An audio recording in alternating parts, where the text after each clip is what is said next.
Hello and welcome to the Great North Gardener. Here you can find help in starting and creating a garden for your home. Greenhouse. When you see gardening programs, you always have a greenhouse.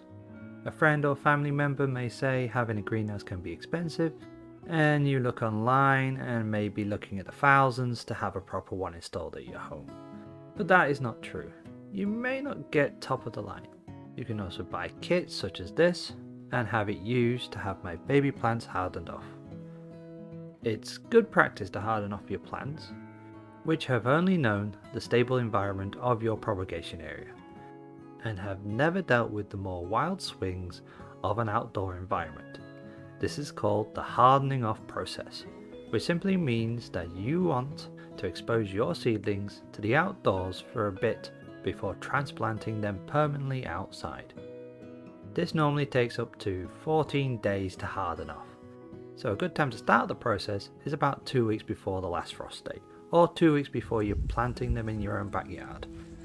Find a sheltered spot outside for your brand new plants. Leave the plants outside for a few hours the first day, increasing the time outside and exposure to sun and wind every day. If a deep freeze is expected, just keep your plants inside until you can go back to the hardening off process. Please like and subscribe for more.